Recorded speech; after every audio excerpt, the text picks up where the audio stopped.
Hi, folks. As I'm recording this, we're into, I think, around week 2 of the coronavirus outbreak here in the US, and, races being canceled and self quarantine, social distancing, etc. And I thought at first, maybe I'd do a video on, okay, your races have been canceled. What should you do? I decided not to do that. If people think that's a good idea, let me know. I can do that. But I personally have seen tons of messages from like any running thing I'm subscribed to, a member of, saying, race canceled, here's what you should do now. So I think a lot of that is out there. So instead, I thought I'd go back to some normal running stuff and talk about elbows as a secret to life. You might not have known that elbows were a secret to life. It's actually not elbows, it's elbows and strides. And here's what I mean by that. When I went to my first coaching certification class, the instructor said, elbows and strides are the secret to life. Now, actually, they're probably not the secret to life, but they probably are a big secret to running. I think most people have heard about strides, but we don't necessarily think about our elbows very much. But if you've ever been to a track meet or a race, towards the very end, you might hear somebody yelling out, use your arms. Well, they're talking about using their elbows because your leg speed, your leg power, they're going to follow what's going on with your arms. So you want to make sure that you're using our arms, or specifically the elbows. But most of us don't put much thought or training into that, but it can help make you a better runner. After all, it's one of the secrets of life. So here's a really good picture I found, and you can see, look at that elbow in the hand position, how far back that elbow is in really driving. And most of us don't do that, and that's what you want to do with your elbows, is drive. So what you want to be thinking about when you're running is that you should be driving that elbow back, and it should be going straight back. It shouldn't be going back at angles. You want that elbow to be driving straight back, and it really should be driven back. In other words, it's a conscious, if you will, not that you're thinking about it, but it's a response. You're trying to really get it jabbed back. On the other hand, when the arm comes forward, it's more passive. So while one elbow is driving back, the other one is just kind of coming forward on its own. You don't want to think about pushing forward. It's always about driving back. So let me give you some cues that you can think about with doing this, and maybe a few drills that you might want to do to get better at using your elbows.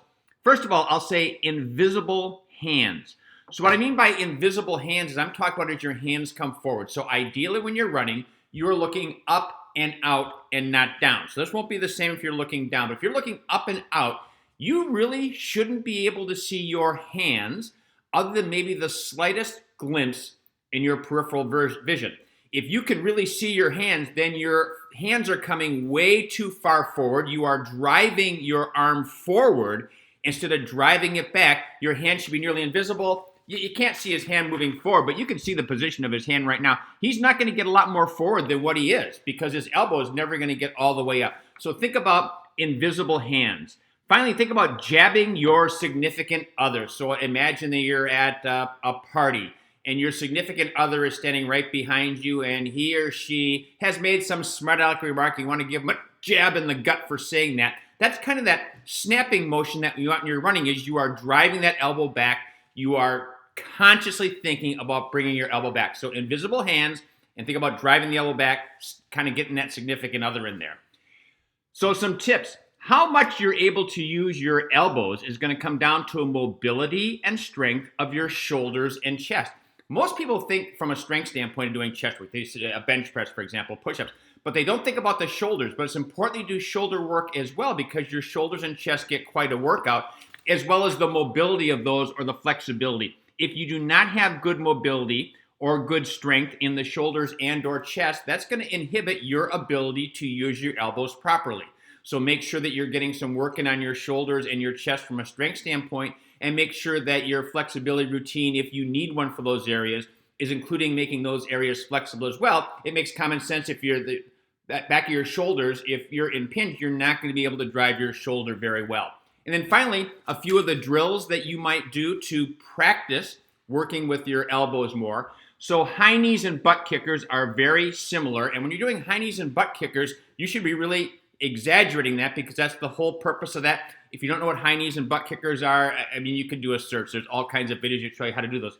Any type of skipping. There's bounding, there's all kinds of different skipping drills. Same thing, a really good chance in the drill. And then finally, as I said, the other secret is strides. And I'm going to put a link to a video. I always point the wrong way. Up here, that I did on strides a while back. Strides are another really great opportunity to practice using your elbows. So remember, even though I've only talked primarily about elbows and strides, the secret to better running.